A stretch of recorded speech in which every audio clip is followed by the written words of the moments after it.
everyone. We have a very, very special guest today. I'm very excited about it. How many times can I say very to let you know how excited I am? Lisenbee-Parker. I'm going to give just a little brief info about her, and then I'm going to let her tell you a little bit about who she is. So Mimi is a literature teacher, and she is actually a grieving doula, a grief doula. Did I get that right, Mimi? I am, yep. I am a grief doula and a transition doula. So I help walk people through various life transitions, including grief. Yep. And I'm a literature teacher. I'm coming to you from my classroom. Nice, nice. So are you teaching high school, college? I teach high school. Yep. I teach 12th grade multicultural literature. Tell me a little bit how you got started. So teaching and grief doula, transition doula, how did that happen? Well, I am transitioning seniors to college. So one of the transitions that I support is helping my seniors get into college. So we're writing essays and that sort of thing.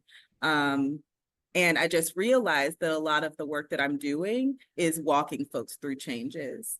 Like many coaches, you know, my personal experience has brought me to a lot of this work. I experienced a ton of loss in my life. My mom transitioned when I was 19. This past year, I lost 4 family members and a deep, close friend of mine. And I just noticed that I was supporting a lot of people through grief. Like almost everyone who I was in close community with was experiencing death or divorce, breakup, various job changes, ailing parents, so many different life transitions that were causing them to feel grief. And I decided that I wanted to make this like a center of my work. I also experienced really difficult time in trying to conceive when I was trying to get pregnant. And then around breastfeeding, it was also very difficult. And so like walking these transitions myself, I realized how much I needed support and that I could offer that support to other people. So then I got trained and became a postpartum doula and a grief doula. And so now I'm able to offer people the community that I needed so much when I was going through those transitions myself. I think that's powerful to put a container around grief that is larger than the container of death. Oh, yes.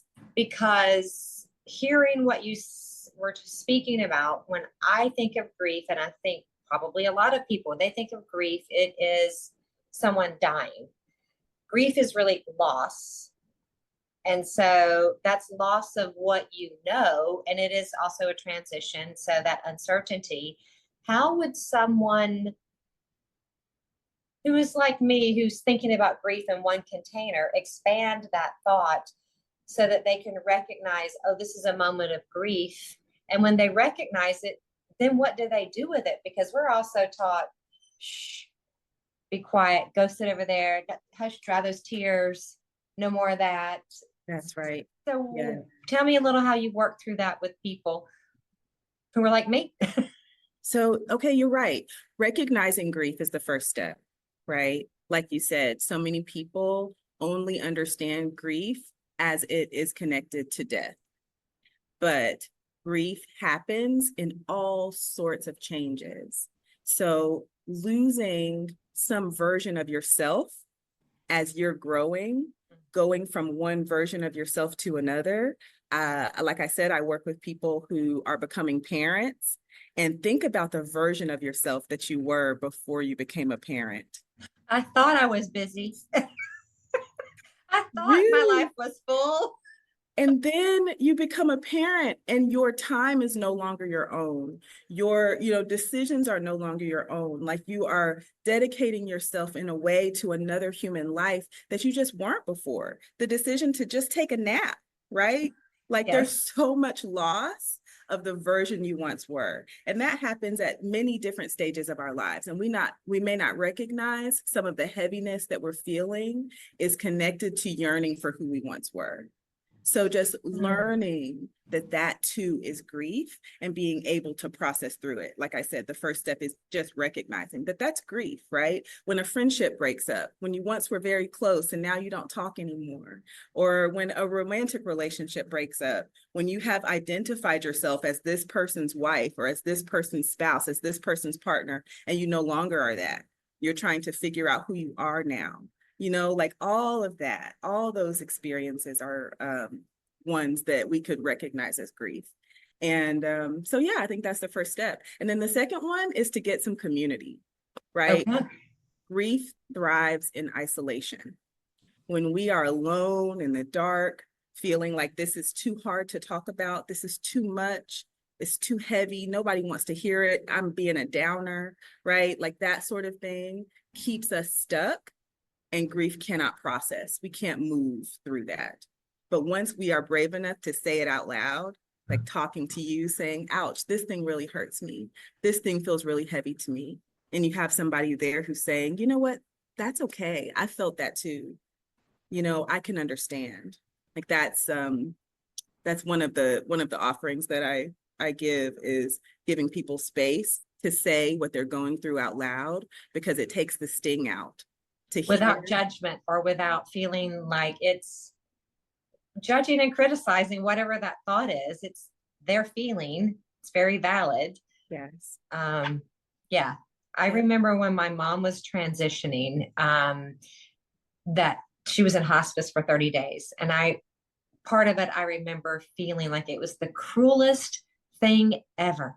It was so cruel to have to do this. And my daughter, in her wisdom, shared with me that lots of cultures actually celebrate death as a part of life and are there with this person to celebrate their life and to hold them up and to be there. And so she gave me a shift in how I thought about it, because I am celebrating my mom, and those are the very reasons I didn't want her to go. I was being very selfish. I wanted her for me. And but having that container of all of our family there together where we were all just there loving on my mom, afterwards, looking back, we were all saying, as much as this is cruel, it was really a blessing to have that where everyone there knew what I was feeling because they were feeling it too.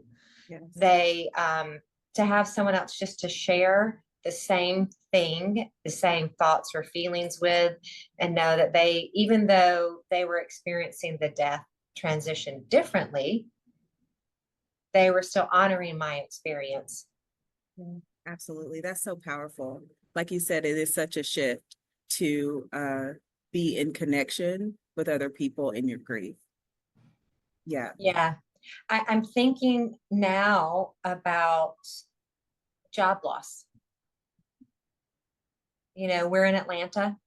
Yes. Coffee Connections is about connecting Atlantans, and Atlanta has just recently been one of the cities that has experienced tremendous job loss from cuts from our federal government. We've had almost 1,300 people lose their jobs. So I look at that and tell me if I'm looking at it small, correctly, incorrectly. Like it's a community grief.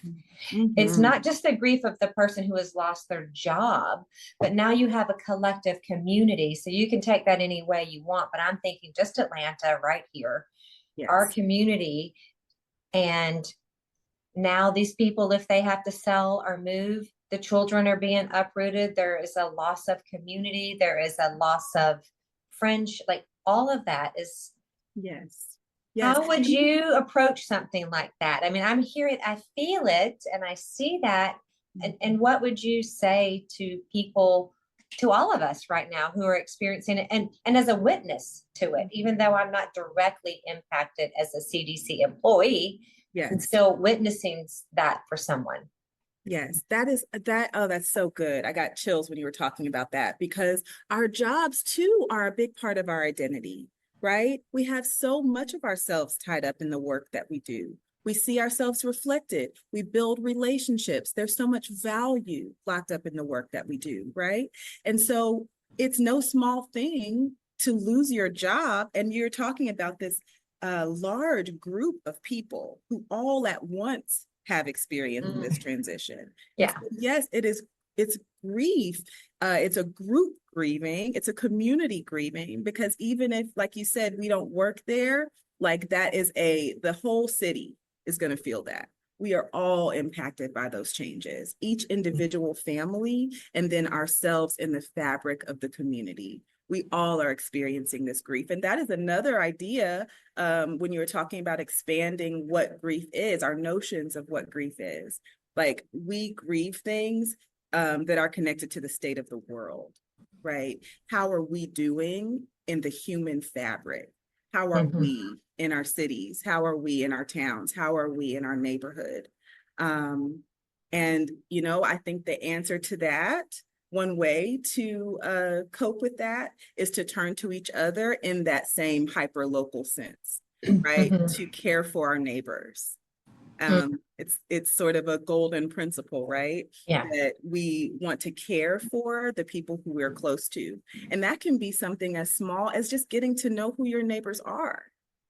Just introducing yourself. Like, Saying hi. yeah, saying hi, absolutely. And, you know, becoming comfortable enough to strike up conversations and say, you know what, I'm making a lasagna this weekend, you know, like, can I share some with you? Like, that might sound silly, but I think that these are the core principles that we need to practice again to help ourselves through these tough times, to help ourselves process the heaviness that we, like I said, are all feeling, whether it's happening to us directly or not. So when I'm hearing that, I'm thinking about people who are in grief, like you're in it.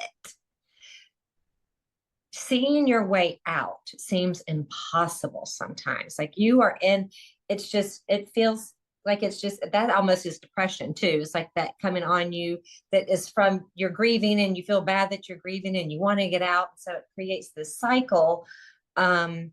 I think that part about community, I've got a lasagna or whatever, as an example, is key, because even if it's just knocking on your neighbor's door, hi, how are you? Yeah.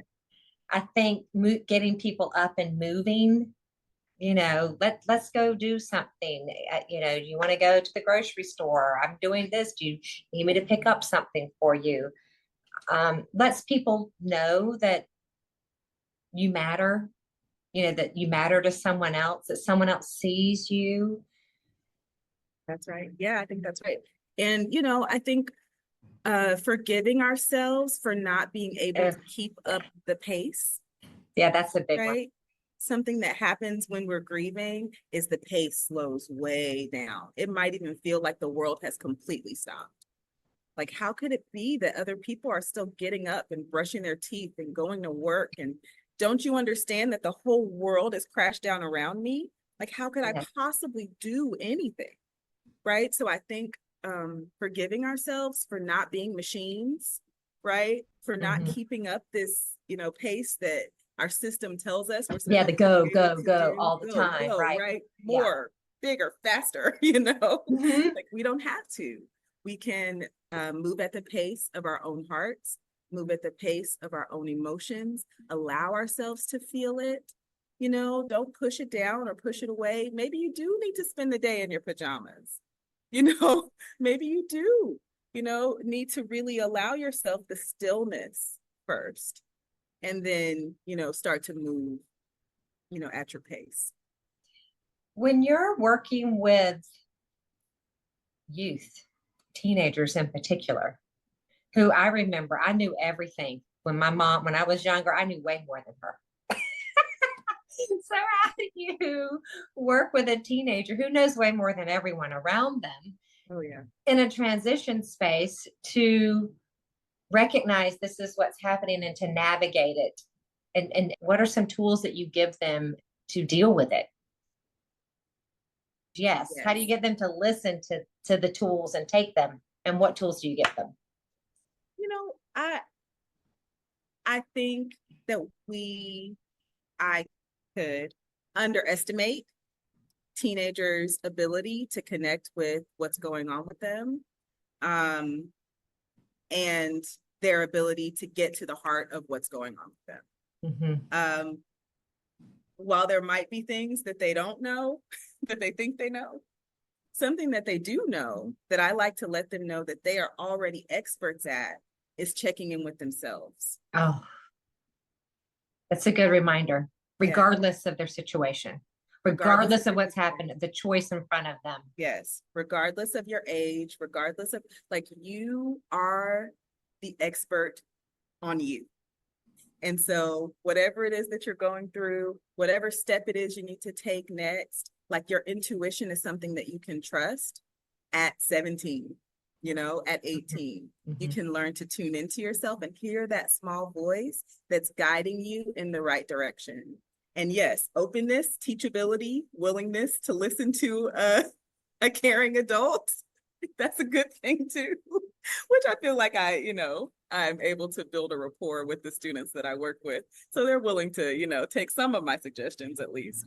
But I'm sure they're listening when they act like they're not. they are, They are, always are. And I have learned not to underestimate them, not to underestimate that they have a compass that's Mm-hmm. leading them in the right direction too. Yeah, it's so through this you started, I know, grief camp. So tell me, is grief camp for your youth? Is it for the community at large? Tell me about grief camp. Share a little bit about that with us. Yes. Oh my goodness. I'm beaming mentioning grief camp. I'm so excited. So grief camp is an offering that I created for anybody who is grieving. It is a 3-day virtual retreat where we gather around the virtual campfire and talk about whatever it is that we have lost, whatever it is that we're transitioning through, processing, working through. I like the virtual offering because folks get to move at their own pace. Mm-hmm. They can join from their bed, under their covers, from their pajamas, wrapped in a blanket. In fact, I recommend it. I recommend it become as comfortable as possible. And in that group setting, folks are able to hear from others and recognize that they are welcome, right? What they're going through is not too much, and they can share it in this group. It feels safe and judgment-free. In between the meetings, we have live meetings in the morning and in the evening for 3 days. Mm-hmm. In between those meetings, there are recorded sessions that are somatic. So there's like stretching and dance, yoga, various movement. There's breathing, breathwork techniques. We offer various creative things. So I'll send coloring sheets and journal prompts, offerings to get outside and connect with nature. All of these are tools to connect with ourselves and to process at our own pace. So that's what happens. That's what happens in grief camp. So, does someone need to show up in the morning and the evening for both of them? How long do those sessions last? They're an hour. An hour. Each one is an hour. Yep. And then the practices, are they on the weekends? Is this like a Friday, Saturday, Sunday? Is that typical? It's Friday, Saturday, Sunday. Mm-hmm. Yep, exactly. And then the purpose, say more about the purpose of the somatic, the art, the exercise, like talk a little bit about what that does. I mean, some people could hear that and go, oh, so I'm grieving and you want me to dance in color? Yep. Tell me. Yes. More about that, please. Share Yes. what that does, why it's important. Okay. So, like what we were saying before, grief often feels heavy and feels immobilizing. And somatic techniques, movement techniques, get us back into our bodies and help us get in touch with how we are feeling. So we can actually move those stuck emotions by moving our physical bodies, connecting our physical and our spiritual, emotional bodies is key to getting that stuck energy to flow. And my favorite tool is creativity. So when I say I want you to color or like get into whatever hobbies you have, working with your hands. I have had somebody in a recent grief camp who was crocheting like in the meetings. That connection to our art and to creativity, that's the camp in grief camp. Right? You can think about when you were a kid, right? And you were able to play and enjoy yourself. Like we want to recapture that and take care of our inner child so that the energy can flow, so that our healing can take place. You'd be amazed. I mean, you probably wouldn't, Pam, but many people would be amazed at the transformation that takes place when you allow yourself to be creative and don't judge that, just get back to a sense of play and joy. Like joy and grief actually can coexist. What are some things they can expect from processing grief this way or from doing this? What are some, you better look out, this might happen to you in a good way. Like, what are things to look for, results that might happen as a result of processing grief this way? Big waves of emotion. Getting those feelings unstuck might first feel overwhelming. It might first feel like a tidal wave of emotions, because while they were all tight in a ball, tight in your belly, tight in your jaw, once you get them moving, you might find yourself crying, or shaking or feeling some strong release. And the good part of that is you feel lighter after. There's a sense of lightness. There's a sense of ease that your grief is no longer like something that you're carrying so heavy. Like there was a cartoon that I saw where there was like a boulder, like a big boulder on the character's back. And then in the next frame, the boulder is in their hand and it's a little smaller. And the next frame, a little smaller, right? And so it's this idea that as we work with our grief, right? We are a companion to our grief. We let it be a companion to us. The shape changes. We're able to work with it, and it, while it doesn't disappear, right? The losses that we've experienced will remain. We can live with it differently. Yeah, that makes sense. I mean, there's a phrase that we use in that which you resist, persist. If you're resisting it, it tends to just get bigger and bigger because you're trying to, and then it just gets louder and louder until it ends up in your body somewhere because you're still not listening. And now it's going to really make you listen. Yes, it's going to make you listen. That's right. Like so much of the physical illness that we experience might have once been an emotional weight that we were unwilling to face. Yeah. It's I'm hearing the practices that you're offering and like thinking, which one would I gravitate towards? And I would probably say dancing, but not when anyone's watching. That was the one I went to regularly when my mom passed. So when I would try to get my day started, what would get it going is I would just turn on some music. And then when you hear the music, something with a little beat, and you just like, okay, yeah, a little something. And then the next thing you know, I picked to something that was greater. And then I felt like, if you've ever seen Risky Business where he slides through, I mean, I'm not wearing what he was wearing, but still I have concrete floors in our house. I'm sliding around the house, dancing, but it made me lift, and my mom loved dancing. So that was another sweet thing. But yeah, dancing was one for me that I grabbed to. I don't always go to that one, but it was the one with her that's what I did. Yes. Oh, that must have felt so good. Like, oh if yeah, mom loved to dance. Well, then I would also pick songs that she would like, and then it was good. It would lift my spirits. I'm sure. I'm sure she danced with you. Yes, I think so.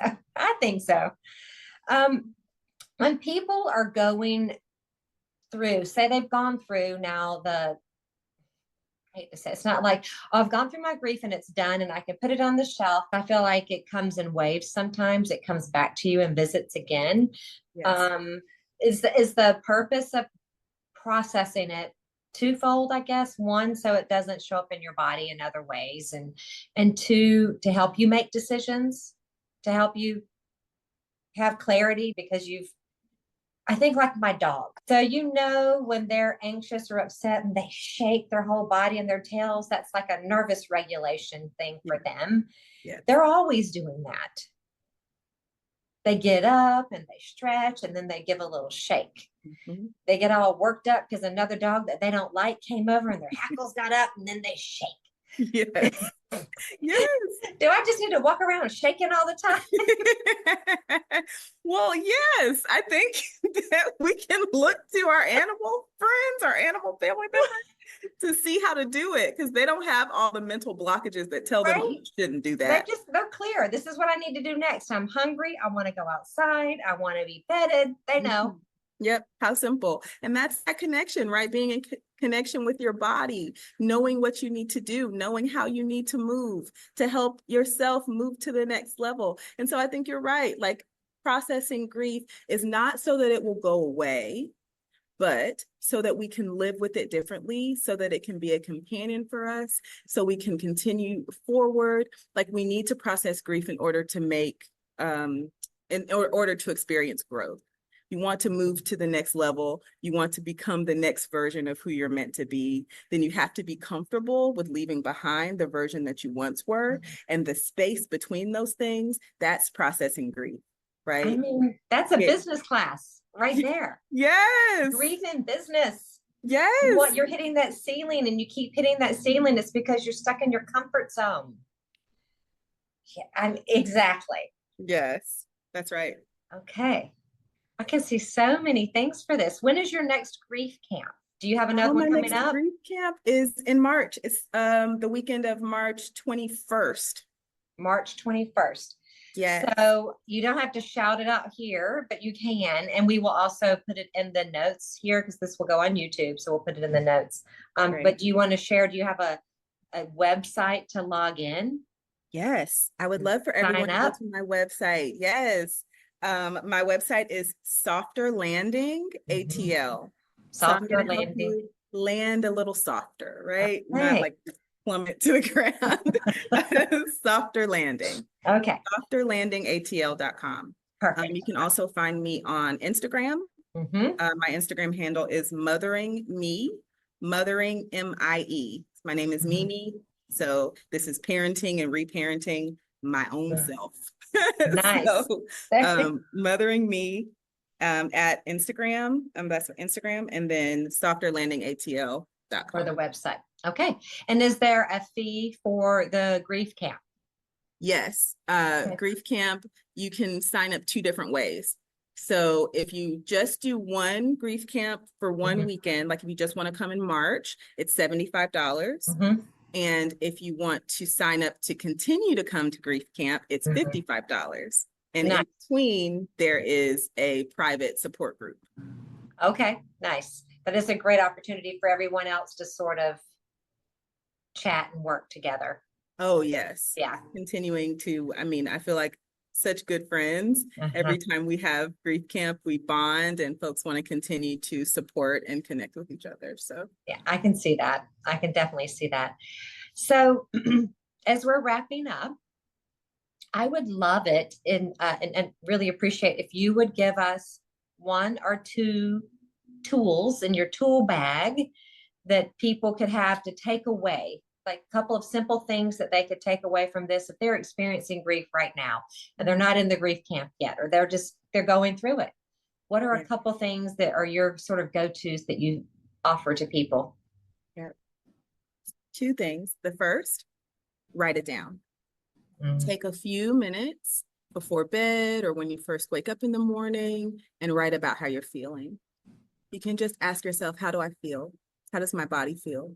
Where do I feel this feeling in my body? Oh, I've got some tightness in my chest, or I feel kind of heavy today, or I feel numb. I can't even So the find. physical sensation, write down about what you're physically feeling, not Yes, just. what you're physically feeling. And you also can use emotional words. If you can get to that, like I imagine you may have to go through the physical sensation in order to figure out what the feeling is. But if you can get right to, I feel disillusioned, I feel disenchanted, I feel disappointed, I'm feeling full of Mad. rage.